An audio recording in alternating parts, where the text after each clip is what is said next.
మీ ఇంట్లో మొదటి కోటీశ్వరుడు మీరే అవ్వాలనుకుంటున్నారా? ఈ ఫైనాన్షియల్ వెబినార్ లో ఇప్పుడే జాయిన్ అవ్వండి.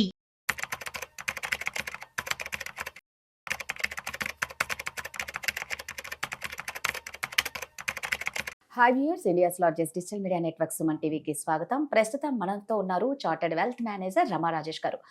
అయితే ఆరోగ్యమే మహాభాగ్యం అంటారు.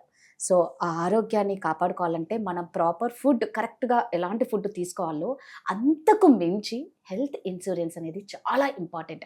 మనకంటూ ఒక హెల్త్ ఇన్సూరెన్స్ ఉంటే మనకి ఎలాంటి ప్రాబ్లం వచ్చినా, హెల్త్ ఇష్యూ వచ్చినా కూడా ధైర్యంగా ట్రీట్మెంట్ వరకే మన బాడీ సహకరిస్తుంది.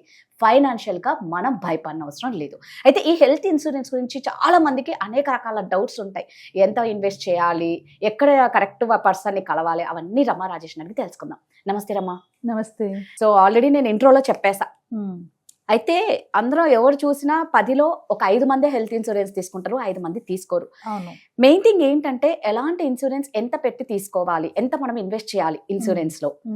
అలాగే ఆన్లైన్ లో బెటరా, డైరెక్ట్ ఒక పర్సన్ తోనే బెటరా, ఏది కరెక్ట్? రేపొద్దున ఏ ప్రాబ్లం వచ్చినా సాల్వ్ అయ్యేటట్లు ఉండాలి. మనం ఏదన్నా ఒక స్టెప్ వేస్తే ప్రతి దాంట్లో ప్రాబ్లమ్స్ అనేది ఖచ్చితంగా వస్తుంది. At the same time solution important. So మనం ఫస్ట్ ఎంత ఇన్వెస్ట్ చేయొచ్చు ఒక హెల్త్ ఇన్సూరెన్స్ తీసుకోవాలంటే, ఎలాంటివి తీసుకోవాలి? ఒక్కొక్కటిగా ఆన్సర్ చేద్దాం. చేద్దాం. ఇది చాలా ఇంపార్టెంట్. అంటే మన దేశంలోని మీరు అన్నట్లు 10 మందిలో 5 మందికి ఇన్సూరెన్స్ లేదు. పోనీ తీసుకున్న 5 మంది అయినా సరిపడా తీసుకుంటున్నారంటే అది లేదు. సో ప్రాబ్లం ఎక్కడొస్తుందంటే ఎంత ఇన్సూరెన్స్ తీసుకోవాలన్న క్లారిటీ లేకపోవడం కొంత అయితే, అసలు ఈ ఇన్సూరెన్స్ వర్కౌట్ అవుతుంది లేదా అని క్లారిటీ లేకపోవడం ఇంకొంత. బట్ ఫ్రాంక్ గా మాట్లాడుకుందాం. మనం ఏదైనా ఒక ప్రాబ్లం వచ్చింది, హెల్త్ రిలేటెడ్ గా ప్రాబ్లం వచ్చి ఎవరైనా హాస్పిటల్ అడ్మిట్ అయ్యారనుకో, ఎంత వరకు ఎఫోర్డ్ చేయగలం మనం? ఒక 5 లక్షలు అంటే అక్కడ ఎక్కడ అడిగి తీసుకొస్తాం, 10 లక్షలు అంటే అక్కడ అడిగి తీసుకొస్తాం. అది 20 లక్షలు, 30 లక్షలు అలా అయినప్పుడు ఎన్ని సంవత్సరాలు అయితే మనం ఆ డబ్బులను కూడబెట్టుకోగలం? సో ఇలాంటప్పుడు అర్థం చేసుకోవాల్సింది ఏంటంటే, కంపల్సరీగా ఇది వస్తుందా అంటే రాకపోవచ్చు, 100% ఇది రాకపోవచ్చు. కానీ వస్తే చెప్పలేం మరి, ఎప్పుడు ఎవరికి ఎలా ఉంటుందో తెలియదు. ఇప్పుడున్న సిచ్యువేషన్స్ కానీ, ఇప్పుడున్న మనం తింటున్న ఫుడ్ కానీ, ఏదైనా కూడా మనకి ఎప్పుడు ఏది ఎలా వస్తుందో తెలియదు. ఏజ్ తో సంబంధం లేకుండా ప్రాబ్లమ్స్ వస్తున్నాయి. ఎంత ఏజ్ ఉన్నదని లేదు. 30 ఏళ్ళకి హార్ట్ అటాక్ వచ్చిన వాళ్ళు ఉన్నారు, 90 ఏళ్ళకి హార్ట్ అటాక్ లేకుండా బాగా బతుకున్న వాళ్ళు కూడా ఉన్నారు. మనం కూడా అలాగే ఉండాలని కోరుకుంటాం. కానీ ప్రిపరేషన్ అవసరం. ఎటు నుంచి ఎటు ఏం జరిగినా కూడా మనం ప్రిపేర్ అయ్యి ఉండగలగాలి. సో ఆ పాయింట్లోని హెల్త్ ఇన్సూరెన్స్ తీసుకోవడం ఫస్ట్ ఆఫ్ ఆల్ చాలా ఇంపార్టెంట్. అంటే ఇప్పుడు హాస్పిటల్కి వెళ్ళి నేను 5 లక్షలు 10 లక్షల వరకు నేను అఫోర్డ్ చేయగలిగితే నా ఇన్సూరెన్స్ దానికన్నా ఎక్కువ ఉండాలి. అంటే ఏదైతే అమౌంట్ నేను అప్పు లేకుండా లేదా అప్పు చేసినా కూడా నేను తీసుకోగలను అనుకున్న అమౌంట్ ఏదైతే ఉంటుందో దానికి ఇన్సూరెన్స్ కన్నా, దానికి ఇన్సూరెన్స్ ఎందుకు అవసరం? ఇన్సూరెన్స్ ఎప్పుడు మనం ఏదైతే ఎఫోర్డ్ చేయలేమో దానికోసం కదా కావాలి, దానికోసం మనం ప్రీమియం కట్టాలి. సో అలా చూసుకుంటే 5-10 సరిపోదు. అండ్ ఇంకొక ప్రాబ్లం ఏంటి అంటే, మనం చిన్న 5 లక్షలు 10 లక్షల పాలసీలు తీసుకుంటే ఇప్పుడు ఓకే 5 లక్షలు 10 లక్షలు ఇప్పుడు సరిపోవచ్చేమో. ఇప్పుడు మన చుట్టుపక్కల ఉన్న హాస్పిటల్కి వెళ్ళి కనుక్కుంటే ట్రీట్మెంట్స్కి సరిపోవచ్చేమో. ఒక 10 ఏళ్ళ తర్వాత, ఒక 10 ఏళ్ళ ముందు ఎంత ఉండేవి డాక్టర్ ఫీజులు కానీ, లేకపోతే ట్రీట్మెంట్ కాస్ట్లు కానీ ఎంత ఉండేవి? అప్పుడు ఎవరైనా లక్షలు అవుతుందంటే నమ్మేవారా? ఇప్పుడు సో ఒక్కసారి మనం 5 లక్షలు తీసుకున్నాం అనుకో పాలసీ, 10 ఏళ్ళ తర్వాత 5 లక్షల పాలసీ ఎందుకు పనికిరాదు? ఇన్ఫ్లేషన్ అని ఇన్వెస్ట్మెంట్ లో మాట్లాడుతున్నారు, మరి ఇన్సూరెన్స్ లో నిజమే కదా. సో ఖచ్చితంగా. అండ్ ఇంకొక వర్స్ట్ ప్రాబ్లం ఏంటి అంటే, ఈ 10 ఏళ్లలో బై ఎనీ ఛాన్స్ ఏదైనా ఒక హెల్త్ ఇష్యూ వచ్చిందంటే మనకి పాలసీ అమౌంట్ పెంచరు. చిన్న సింపుల్ రీజన్స్ కే పెంచట్లేదు. నాకు మొన్న ఒక క్లయింట్ వచ్చారు, హైపర్ థైరాయిడ్ కి కవరేజ్ ఇస్తున్నారు. హైపర్ థైరాయిడ్ కి మూడు ఇన్సూరెన్స్ రిజెక్ట్ అయ్యాయి. సో హైపర్ థైరాయిడ్ కూడా లేదు కవరేజ్. వీటిలోనే కొన్ని వాటికి మనకి ఇన్సూరెన్స్ ఇవ్వటం లేదు. సో అలాంటప్పుడు ఇప్పుడు తీసుకున్న 5 లక్షలు ఏం సరిపోతుంది? కరెక్ట్. సో మనం ఫ్యూచర్ ప్లాన్ చేసుకొని తీసుకోవాలి. అర్లీగా ఇన్సూరెన్స్ తీసుకోమడానికి 2 రీజన్స్ ఏంటి అంటే, ఒకటి హెల్త్ పరంగా స్టేబుల్ గా ఉంటాం కాబట్టి ఇప్పుడు ఈజీగా ఇన్సూరెన్స్ వచ్చేస్తుంది కాబట్టి మనం ఎర్లీగా తీసుకోవాలి. అలాగే ఎర్లీగా తీసుకునేటప్పుడు ఎక్కువ తీసుకోవాలి. ఎందుకు అంటే ఖచ్చితంగా మనం తక్కువ అమౌంట్ తీసుకుంటే ఒక 20 ఏళ్ళ తర్వాత సరిపోదు. ఇప్పుడు ఒక 30 ఏళ్ళ వాడు ఒక పాలసీ 5 లక్షల పాలసీ తీసుకున్నాడు, అతనికి ఎప్పుడు అవసరం వస్తుంది? ఖచ్చితంగా 60 సంవత్సరాల వరకు ఎలాంటి ప్రాబ్లం లేదనుకుందాం హెల్త్ ఇష్యూలో. 60 ఏళ్ళ తర్వాత వచ్చినప్పుడు 5 లక్షలు అయినా సరిపోద్ది. ఇప్పుడు ఫర్ ఎగ్జాంపుల్, ఇప్పుడు మనం మామూలుగా మాట్లాడుకుంటే క్యాన్సర్ అనేది చాలా మంది 10లో ఖచ్చితంగా 4 ఒకరికి ఖచ్చితంగా క్యాన్సర్ వస్తుంది. అవును. సరే, ఇప్పుడు వీళ్ళు ఆల్రెడీ మెడిక్లైమ్ చేయించుకుని ఉంటారు, ఉమ్, తర్వాత చేయించుకున్న తర్వాత క్యాన్సర్ అని వస్తుంది. Hmm. క్యాన్సర్ ట్రీట్మెంట్ అంటే కొన్ని లక్షలు, అవును. మనం కౌంట్లెస్ అన్నమాట. అవును. ఇక్కడ మీరు అన్నట్టు ఏంటంటే ఇన్సూరెన్స్ తెలియక మనం కొంచెమే ఊహించాం కాబట్టి. ఎగ్జాక్ట్లీ. ఇప్పుడు ఈ క్యాన్సర్ అని ఎప్పుడైతే తెలుసుకున్న తర్వాత దీన్ని పెంచుకోనికి ఏమైనా ఛాన్స్ ఉంటుందా? అసలు క్యాన్సర్ ఏంటి, చిన్న చిన్న వస్తుంటాను. ఇప్పుడు డయాబెటిక్ పేషెంట్ ఆల్రెడీ Hmm. తీసుకున్నారు పాలసీ, ఇప్పుడు ఆయన ఇన్సులిన్ లోకి వెళ్ళిపోయారు. ఆ డయాబెటిక్ పెరిగి ఇన్సులిన్ లోకి వెళ్ళారు అంటే ఇంజెక్షన్ చేసుకుంటున్నారు. ఈ క్లయింట్ కి పాలసీ ప్రీమియం పెంచుకోవడానికి ఒప్పుకోవట్లేదు. మనం కంపెనీ మార్చుకోలేము, పాలసీని పెంచుకోలేము. సో ఇలాంటివి తెలియక అందరూ నా కంపెనీ కవరేజ్ ఉంది కదా, నాకు ఇది ఉంది కదా అని ఆలోచించుకొని తక్కువ అమౌంట్ తీసుకుంటున్నారు. సో ఒక్కసారి ప్రాబ్లం డిటెక్ట్ అయితే మనం ఆ కంపెనీతో లాక్ అయిపోయినట్టే. ఇంకో కంపెనీకి మనం పోర్ట్ చేసుకోలేము. యా, అండ్ ఇంకొక విధంగా మనం ఎక్స్ట్రా కావాలనుకున్నా పెట్టుకోలేము. సో ఇక్కడ ఎలా అయిపోయిందంటే హెల్త్ ఇన్సూరెన్స్ తీసుకున్నాక కూడా మనం పై నుంచి మన చేతిలో పెట్టుకోవాల్సి వస్తుంది.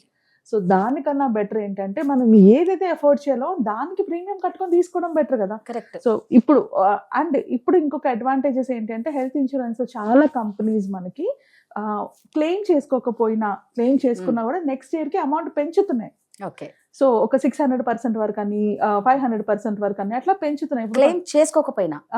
ఓకే. సో అంటే ఇప్పుడు ఫర్ ఎగ్జాంపుల్ కేర్ సుప్రీం అని ఒక పాలసీ ఉంది. ఈ పాలసీ ఎవరైనా తీసుకుంటే కనుక ఫస్ట్ ఇయర్ ఒక 10 లక్షలు తీసుకుంటే సెకండ్ ఇయర్ కి అది 20 lakhs అవుతుంది, థర్డ్ ఇయర్ కి 30 lakhs అవుతుంది. అట్లాగా ఒక 7 years 70 lakhs పెరుగుతుంది. సో అలాంటి పాలసీస్ ఉన్నాయి కొన్ని, వేరే అవి పెరుగుతుంటాయి. సో అలాంటప్పుడు నేను ఒకేసారి 1 కోటి రూపాయలు తీసుకోలేను అనుకుంటే కనీసం 25 లక్షలు తీసుకోండి. సో అది మీరు ఏజ్ తో పాటు అదే పెరుగుతూ ఉంటుంది.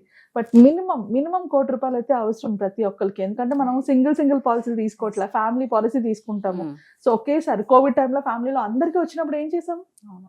సో అందరికీ కవరేజ్ ఉండాలి కాబట్టి తక్కువ మనకి 1 కోటి రూపాయలు అనే ఇన్సూరెన్స్ పాలసీ ఉండాలి ఇప్పుడు సిచ్యువేషన్స్ బట్టి.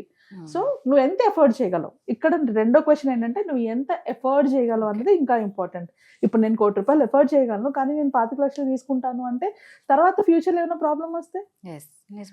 సో మోస్ట్ ఇంపార్టెంట్, ఎక్కువ హెల్త్ ఇన్సూరెన్స్ కి ఇంత ప్రీమియంలు అయిపోతాను ఆలోచిస్తారు. సో నేను దాన్ని ఎలా చూడమంటాను అంటే ప్రీమియం అయిపోతుందని కాదు. ఒకవేళ నిజంగా ప్రీమియం అయ్యి మనకేం కాలేదనుకో, అదృష్టం. కానీ మనలాగా వేరే వాళ్ళు ఉంటారు, వాళ్ళకి వాడుకోవాల్సి వచ్చినప్పుడు మనం కట్టిన ప్రీమియం అది కాపాడుతుంది కదా. అలా చూద్దాం, అదొక సేవ అనుకుందాం. We are doing one kind of service అనుకుందాం. అంటే దీన్ని బట్టి ఏమర్థమైందంటే గోల్డ్ రేట్ అన్న అప్ అండ్ డౌన్ ఉంటది, కానీ మనం వన్స్ హాస్పిటల్లో అడ్మిట్ అయితే పెరగడమే తప్ప తగ్గడం అనేది ఉండదు. ఎగ్జాక్ట్లీ. సో అండ్ ఇంకొక పాయింట్ ఏంటి అంటే హెల్త్ ఇన్సూరెన్స్ నువ్వు అడిగిన రెండో క్వశ్చన్, ఎలాంటి ఇన్సూరెన్స్ సెలెక్ట్ చేసుకోవాలి అన్నది. సో మిగతా వాటితో పోల్చుకుంటే హెల్త్ ఇన్సూరెన్స్ అన్నది చాలా చాలా చాలా కేర్ఫుల్ గా చూసుకోవాలి.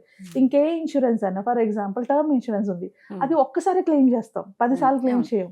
కానీ హెల్త్ ఇన్సూరెన్స్ తక్కువ మనం కట్టిన పీరియడ్ లోని కనీసం 4-5 సార్లు క్లెయిమ్ చేస్తాం ఏదో ఒక పాయింట్ లోని. సో అలా మల్టిపుల్ టైమ్స్ క్లెయిమ్ చేసేటప్పుడు మల్టిపుల్ టైం రిజెక్ట్ అయ్యే ఛాన్సెస్ ఉంటాయి కదా. సో అందుకు మనం తీసుకునే హెల్త్ ఇన్సూరెన్స్ పాలసీ మంచి పాలసీ తీసుకొని ఉండాలని ఉంటుంది.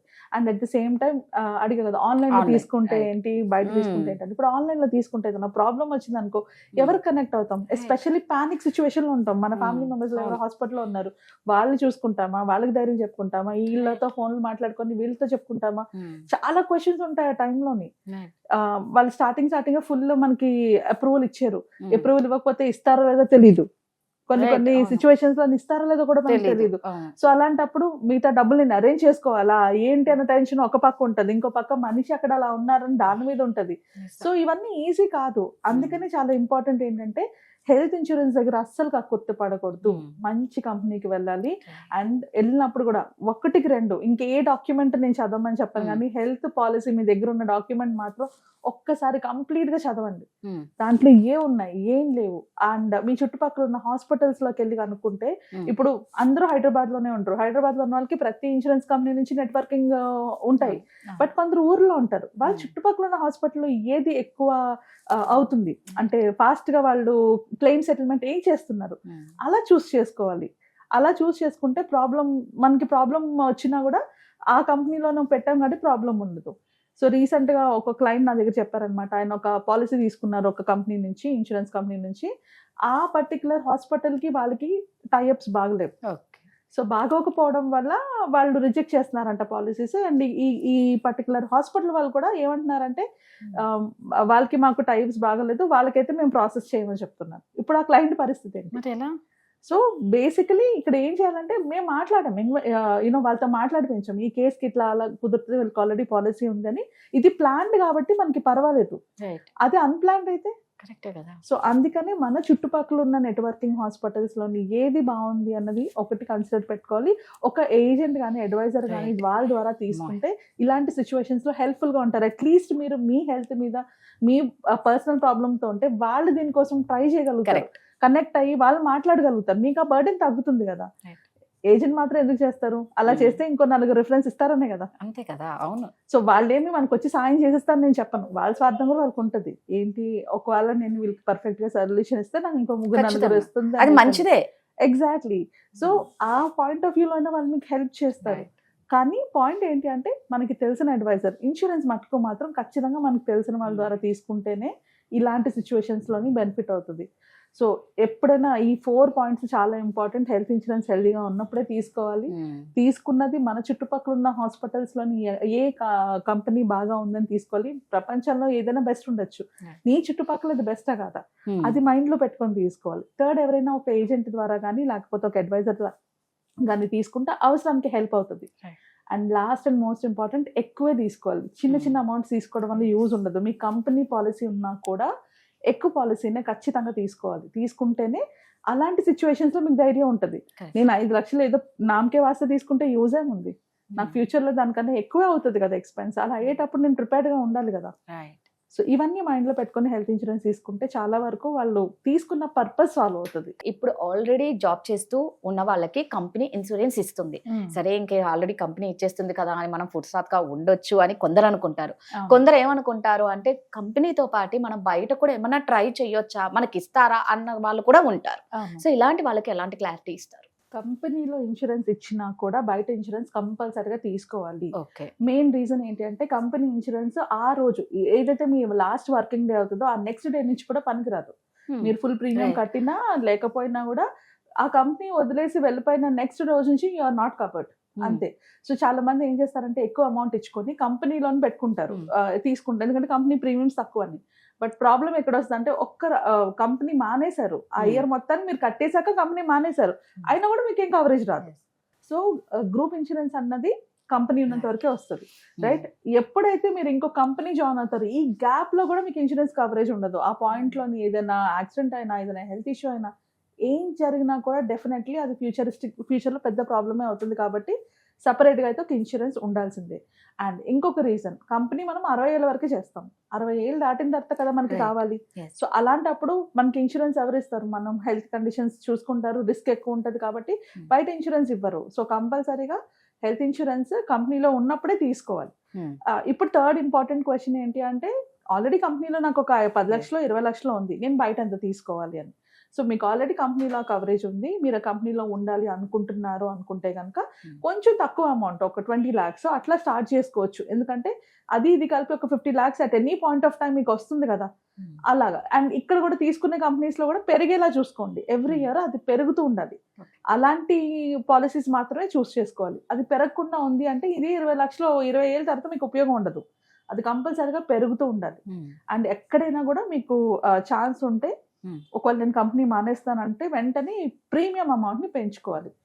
బేస్ ప్రీమియం ఏదైతే మనం తీసుకున్నామో బయట దాన్ని పెంచుకొని. బట్ అంటే ఇప్పుడు కంపెనీలో అయితే మనం గ్రూప్ ఉన్నప్పుడు మనం సింగిల్ గా మనం ఏం పెంచుకోనికి ఏం ఉండదు కదరమ్మా. కంపెనీలో అవ్వదు, బయట మాత్రం చేసుకోవచ్చు, పెంచుకోవచ్చు. అంటే మనం హెల్తీగా ఉన్నంత వరకు మనం పెంచుకుంటానన్నా ఏం చేస్తానన్నా ఇస్తారు. మనకు హెల్తీగా కాకుండా ఏమైనా హెల్త్ కండిషన్స్ యాడ్ అయ్యాయంటే అవి ఇయ్యరు. సో అవి మైండ్ లో పెట్టుకొని మనం ఒకవేళ స్టార్టింగ్ లోనే పాలసీ తీసుకున్నారు అనుకో, ఒక 35 years మైల్ స్టోన్ రీచ్ అయ్యాక పాలసీ ప్రీమియం పెంచుకోవడం అట్లా చేసుకుంటూ ఉండాలి. అట్ ఎనీ కాస్ట్, అంటే ఎక్కడ చూసుకున్నా కూడా ఒక 50 lakhs మీ దగ్గర ఉండేలాగానే పెట్టుకోండి. కంపెనీలో ఒక 20 లక్షలు వస్తే బయట 30 లక్షలు, కంపెనీలో 10 లక్షలు వస్తే బయట 40 లక్షలు, అట్లా వచ్చేలా పెట్టుకుంటే 50 lakhs ఇప్పుడు యూజ్ అవుతుంది, ఫ్యూచర్ లో అది ఒక 1-2 crores అవుతుంది కాబట్టి మీకు ప్రాబ్లం ఉండదు. ఓకే. సో అలా ప్లాన్ చేసుకోవాలి. ఎలా లేదన్నా కంపెనీలో ఇచ్చినా ఇవ్వకపోయినా బయట అయితే కంపల్సరీగా ఇన్సూరెన్స్ పాలసీ అయితే ఉండాలి. ఎస్, నువ్వు చెప్పింది ఒకటైతే 100% కరెక్ట్. ఎందుకంటే మనం రేపు పొద్దున బయటకు వచ్చినాక అది మనకు వర్త్ అవ్వదు. ఇంకొకటి 60 years తర్వాత ఏంటి మన పరిస్థితి, అప్పుడే కదా. ఇంపార్టెంట్. అది సూపర్, థ్యాంక్ యూ.